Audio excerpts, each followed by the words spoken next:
Rachel Goldberg, and I'm the programs coordinator at the Manassas Museum. And today we're celebrating Juneteenth from Liberia House. Juneteenth is the day nearly 2.5 years after the Emancipation Proclamation was signed, when the news of the proclamation finally made it to Texas, which was the last slaveholding state after the Civil War. Again, today we're coming to you from Liberia House, which was built by enslaved craftsmen and was owned by the Ware family. The house was built in 1825, and in the 1860 census, the Ware family reported 80 enslaved people. Those enslaved would have done everything from keep the farm animals that were important to the working plantation. They would have kept the house. They probably would have kept the children clean. They would have done all of the cooking and cleaning around the house, everything that went into keeping a plantation running. One enslaved family here at Liberia that was particularly important was the Naylor family. You've probably heard me talk about the Naylor family in these videos from Liberia before. The Naylors were left behind by the Ware family when the Wares fled to Fluvanna during the Civil War, when they evacuated the area. The Naylors stayed and took care of the house, and it's because of them that the house is still standing. And the house was one of the few structures still standing after the Civil War totally devastated the area. So I am very honored to have with me today Linneall Naylor, who is a direct descendant of the Naylors who lived and worked here at this house, who were enslaved here. And Linneall has done a ton of research into her family lineage. We've done a lot of projects together, and I'm excited to introduce you to her.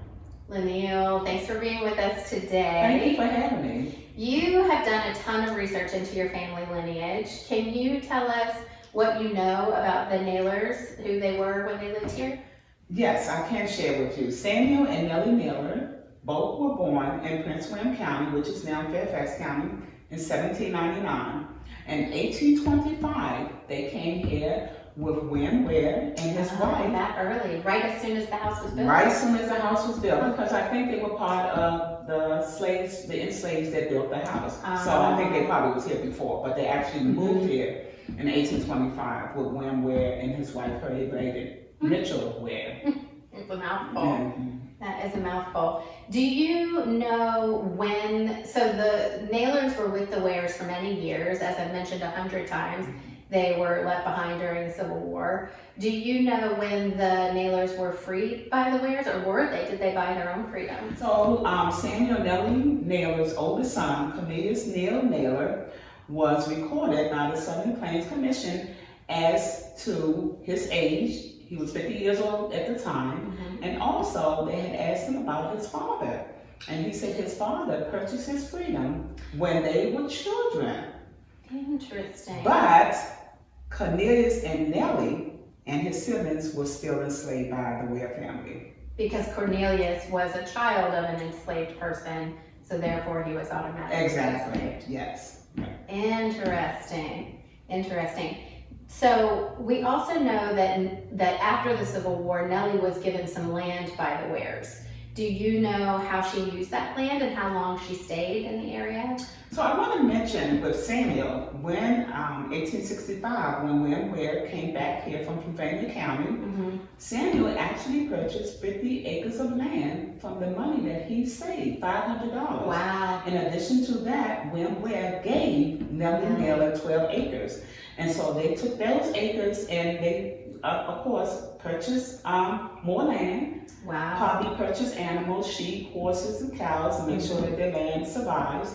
And with that, they were farmers, and they also provided crops to other neighbors and other family members. Oh, that's so interesting. Yes, it is. How did you learn all of this? Research, and reading. Yeah, wow. Did you go to any specific places to do all that research? So I have a good friend, and I'm going to put him out there, Mr. Don Wilson. So Mr. Don Wilson at Prince William County Library, Bull Run, Relic Room, He was the one that was instrumental in me finding my That's enslaved African ancestors. What a huge help. I feel like Don Wilson has helped many a family find their enslaved African ancestors. He's a huge help, a huge resource. So you just explained to us a bit about how the Naylors thrived after the war. Do you know how long they were in the area? When did they leave?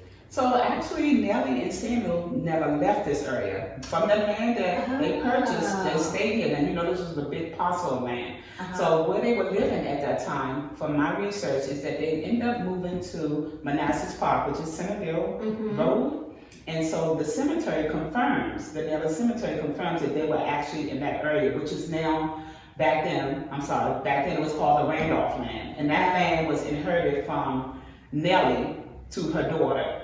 Yeah, her daughter Sally Naylor Randolph, Murder Randolph. Oh, wow. Goodness, lots of local history. Very much so. Steeped in local history. It's interesting too to think about the amount of land they had and the amount of land that Nellie inherited or was given by the Wares, because that was 12 acres, you said. Yes. And the land that Liberia sits on now, I think it's 15, 18 acres, something like that.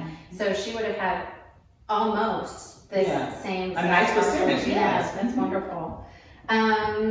Okay, so lastly, back in February, you hosted a family reunion of sorts here at Liberia, and it was amazing. You had people from all over the country, people who you would have never expected to see and hear from. You had amazing speakers. So can you just tell us a little bit about that? So DNA is amazing. So I did a DNA test to a local company, and my DNA results came back, and I had a lot of connections to some Naylor surnames. So someone got in contact with me and said, hey, I think we're related, you know, what's going on? So I explained to them, hey, I'm related to the Naylors from Manassas, Prince William County, Virginia, and then I started discussing the Liberia House. And then they said, Liberia House, we never heard of it. So they had no idea about their ancestors coming from this particular parcel of land. So I decided, with the help of you and some others, that we should, you know, acknowledge and celebrate our ancestors. Why not here? Liberia House, where it all began.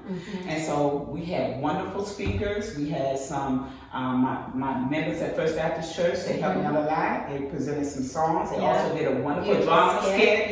So we had a great time, and I'm looking forward to doing it again. Me too. Me too. And with that, Linneall, thank you so much for coming out today. You're welcome. We love this conversation. Happy Juneteenth. Thank you. And Thank you for having me. With you again.